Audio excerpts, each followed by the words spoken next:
السلام علیکم ورحمۃ اللہ وبرکاتہ۔ شیخ محترم، میرا آپ سے ایک سوال ہے۔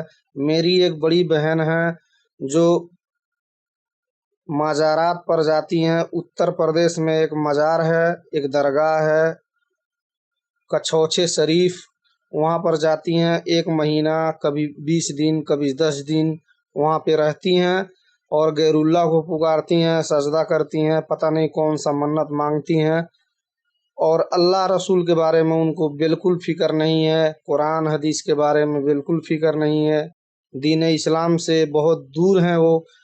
اگر وہ میرے حیات میں، میرے موجودگی میں اگر وہ انتقال کر جاتی ہیں تو ان کا جنازہ کا نماز میرے لیے پڑھنا جائز ہوگا کہ نہیں ہوگا؟ آپ مجھے تھوڑا اس کو تفصیل سے بتا دیجئے گا۔ میرا نام ہے مبارک، میں سعودی عربیہ سے بات کر رہا ہوں۔ السلام علیکم ورحمۃ اللہ وبرکاتہ۔ جزاک اللہ خیرن۔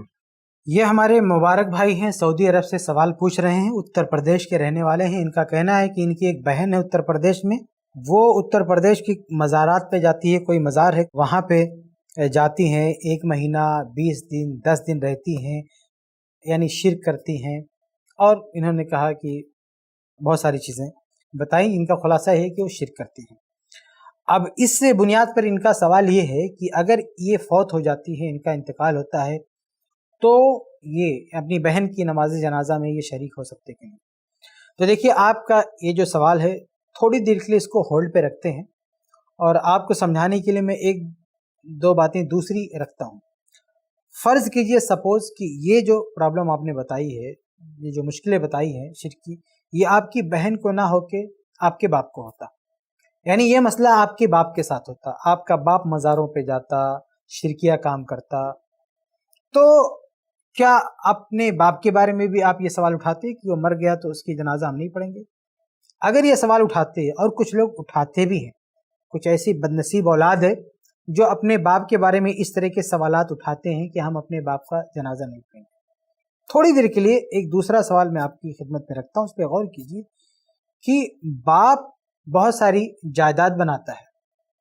اتر پردیش میں آپ ہیں تو باپ کے پاس زمین، جائیداد، کھیت، بہت ساری چیزیں ہوں گی، تو آپ یہ سوال کیوں نہیں اٹھاتے ہیں کہ میرا باپ مشرک تھا، اس کے مرنے کے بعد اس کی جائیداد میں، اس کی پراپرٹی میں میرا حق بنتا ہے کہ نہیں بنتا ہے؟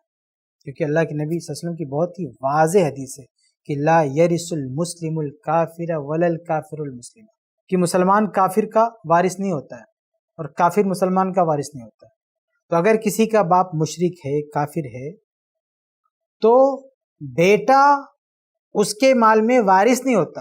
وراثت سے جو چیزیں روکتی ہیں، یعنی کوئی شخص کسی کا وارث بن رہا ہے، یعنی بائی ڈیفالٹ وارث بن رہا ہے، جیسے بیٹا باپ کا وارث بن رہا ہے، تو اس رشتے کے باوجود بھی وراثت روک دی جاتی ہے، وہاں تک منتقل نہیں ہوتی ہے، کچھ اسباب کی بنا پر۔ ان میں سے ایک ہے اختلاف الدین، دین الگ ہونا۔ تو باپ اگر مشرک ہے، کافر ہے، تو اس کی جائیداد، اس کی پراپرٹی بھی بیٹے کو نہیں مل سکتی۔ تو آپ نے اپنی بہن کے تعلق سے جو سوال اٹھایا ہے، میں آپ کی بہن کی جگہ پہ آپ کے باپ کو رکھتا ہوں کہ اگر یہ مسئلے آپ کے باپ کے ساتھ ہوتے تو آپ ان کی جنازہ نہیں پڑھتے، کوئی مسئلہ نہیں، نہ پڑھیں، لیکن کیا آپ اس بات پر بھی تیار ہوں گے کہ ان کی جائیداد میں حصہ نہ لیں، ان کی پراپرٹی نہ لیں؟ میرے خیال سے شاید اس کے لیے کوئی تیار نہیں ہوگا، اور آپ کا کیا مسئلہ اللہ عالم، لیکن میں اپنی آنکھوں سے ایسے سینکڑوں لوگوں کو دیکھتا ہوں جو اپنے والدین پہ کفر کا فتویٰ ٹھوکتے ہیں کہ ہمارے والدین مشرک تھے، ہمارے والدین کافر تھے، ہم ان کے لیے دعا نہیں کر سکتے ہیں، ہم ان کی جنازہ نہیں پڑھ سکتے ہیں، دعا نہیں کر سکتے ہیں، اور ان کی جائیداد لے کے بیٹھے ہوئے ہیں۔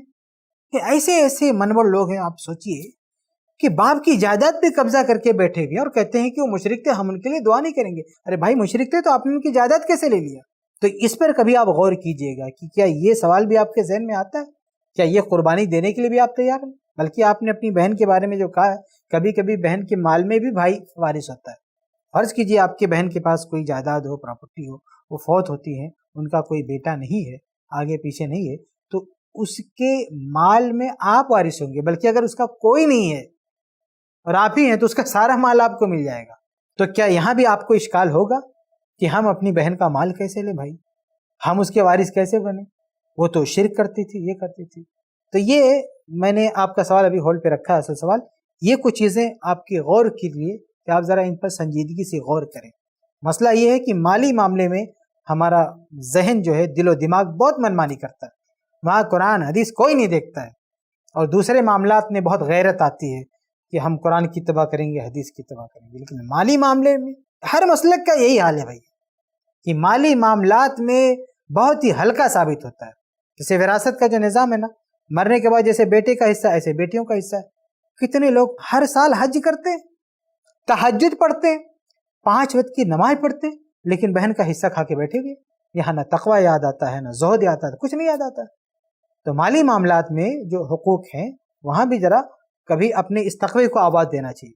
بہرحال اصل جو آپ کا سوال ہے میں آپ کے سامنے اس کو واضح کرتا ہوں۔ آپ پوچھنا یہ چاہتے ہیں کہ ان کی جنازہ آپ پڑھ سکتے ہیں کہ نہیں؟ جی بالکل پڑھ سکتے ہیں، بلکہ پڑھنا چاہیے۔ اس شخص کی جنازہ نہیں پڑھ سکتے ہیں جس پر باقاعدہ کفر کا فتویٰ لگ چکا ہو، علماء نے حجت قائم کر کے اس کو کافر ڈکلیئر کر دیا، اس کو ٹائٹل دے دیا کافر کا، جیسے مرزا غلام احمد قادیانی، علماء نے اس کو کافر کا ٹائٹل دے دیا، تو ایسے شخص کی جنازہ نہیں پڑھیں گے۔ باقی کوئی شخص گرچہ شرکیہ عمل کر رہا ہے، کفریہ عمل کر رہا ہے، لیکن محض یہ اعمال دیکھ کے جو ہے اس کے ساتھ کافروں والا معاملہ نہیں ہوگا، وہ کلمہ پڑھنے والا ہے، اس کے ساتھ مسلمانوں جیسا معاملہ ہوگا، سارے معاملے مسلمانوں جیسے ہوں گے، اس کی نماز جنازہ پڑھی جائے گی، اس کے لیے مغفرت کی دعا کی جائے گی، سب کچھ کیا جائے گا، کیونکہ اس شخص کو کافر نہیں کہا گیا، اس پہ حجت قائم نہیں کی گئی۔ باقی اللہ تعالیٰ کی یہاں معاملہ کلیئر ہوگا کہ اس کے دل میں حق کتنا واضح تھا، کیا عذر تھا، کیا نہیں تھا، وہ اللہ تعالیٰ فیصلہ کرے گا۔ لیکن جب تک علمی بنیاد پر کسی پر کفر کا فتویٰ نہیں لگا ہے، کسی کو کافر نہیں قرار دیا گیا ہے، تب تک ہمیں اس کے ساتھ مسلمانوں جیسا معاملہ کرنا چاہیے۔ اور یہ صرف جنازے کا مسئلہ نہیں ہے، بہت سارے مسائل جڑے ہوئے ہیں۔ دیکھیے ایک اور مثال میں آپ کے سامنے رکھوں، ہمارے یہاں دیکھیے گوشت لینا ہوتا ہے، بکرے کا گوشت یا مرغی کا گوشت، تو بہت ساری دکانیں مارکیٹ میں ہوتی ہے، ایک آدمی جاتا ہے کسی بھی دکان سے لے کے چلا آتا ہے، حالانکہ مشرک کا ذبیحہ آپ نہیں کھا سکتے۔ تو یہ جو مرغی بیچنے والے ہوتے ہیں، بکرا بیچنے والے ہوتے ہیں، ان میں بھی بہت بڑی تعداد ان لوگوں کی ہوتی ہے جو مزار پہ جاتے ہیں، جو شرکیہ اعمال کرتے ہیں۔ وہاں بندہ نہیں سوچتا کہ اس دکان سے چکن نہیں لینا چاہیے، اس دکان سے گوشت نہیں، وہ آنکھ بند کر کے کسی بھی دکان سے لا رہا ہوتا ہے۔ جب کھانا ہوا، گوشت کھانا ہوا تو کہیں سے اٹھا لیا، اور جب جنازہ پڑھنا ہوا، ارے وہ تو شرک کرتا تھا، جنازہ نہیں پڑھیں گے۔ کھانے کا ٹائم کہاں تھا؟ کھانے ٹائم بھی سوچنا چاہیے تھا نا کہ اس کے یہاں سے گوشت لے سکتے کہ نہیں۔ یہ سب بیکار کی باتیں، اتنا تشدد نہیں ہونا چاہیے، تکفیری سوچ نہیں ہونا چاہیے کہ ہر بندہ اٹھ کے کسی کو بھی کافر کہتا پھرے۔ ٹھیک ہے، ہم یہ نہیں کہتے کہ وہ کام شرک نہیں ہے، وہ کام کفر نہیں ہے، لیکن یہ ضابطہ ذہن میں رکھیں کہ کوئی ضروری نہیں ہے کہ کسی نے شرکیہ کام کیا یا کفریہ کام کیا تو مشرک ہو جائے، کافر ہو جائے، یہ کوئی ضروری نہیں ہے۔ میں ایک مثال دے کر بات ختم کرتا ہوں۔ مثال کے طور پر ایک آدمی کو پکڑ کے زبردستی شرک کروایا گیا، اس نے شرک کیا، کفر کروایا گیا، کفر کیا، تو بے شک اس نے شرکیہ کام کیا، کفریہ کام کیا ہے، لیکن اس بنیاد پر اسے مشرک اور کافر نہیں کہہ سکتے کیونکہ وہ مجبور تھا۔ یہ ایک مثال ہے کہ ایک بندے نے شرک کیا، کفر کیا، اس کے باوجود بھی وہ کافر نہیں ہو رہا، وہ مشرک نہیں ہو رہا، شرکیہ کفریہ عمل کیا ہے لیکن مشرک اور کافر نہیں ہوتا۔ ایسے اور بھی موانع ہوتے ہیں کہ ایک آدمی کفر کر چکا ہوتا ہے، شرک کر چکا ہوتا ہے، لیکن کافر ہونے کے لیے کچھ چیزیں اس کو کافر ہونے سے بچاتی ہیں۔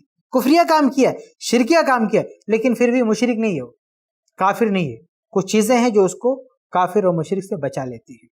تو یہ علماء طے کرتے ہیں کہ یہ بندہ کافر ہے یا نہیں ہے، یہ مشرک ہے یا نہیں ہے۔ صرف اس کے اعمال کو دیکھ کر ہر آدمی یہ فیصلہ کرنے لگ جائے کہ وہ تو مشرک ہو گیا، کافر ہو گیا، یہ مناسب نہیں ہے۔ اس لیے جب تک مستند علماء کسی پر حجت قائم کر کے اس کی تکفیر نہ کریں اور وہ کلمہ پڑھتا ہے تو ہمیں اس کو شرک سے روکنا چاہیے، کفر سے روکنا چاہیے، سمجھانا چاہیے، لیکن اس کو کافر کا ٹائٹل دے کے اور مسلمانوں سے اور اسلامی اصولوں سے اس کا رشتہ کاٹنا یہ کسی صورت درست نہیں ہے۔ تو آپ کے لیے نصیحت یہ ہے کہ آپ اپنی بہن کے ساتھ اچھا رویہ رکھیں، ان کو سمجھائیں، ان کو حق کی دعوت دیتے رہیں۔ ہو سکتا ہے اللہ تعالیٰ ان کے دل میں بات ڈال دے، لیکن اگر آپ کامیاب نہیں ہوتے تو بھی آپ ان کے ساتھ وہی معاملہ اپنائیں گے جو تمام مسلمانوں کے ساتھ اپنایا جاتا ہے۔ امید ہے کہ آپ کو جواب مل گیا ہوگا۔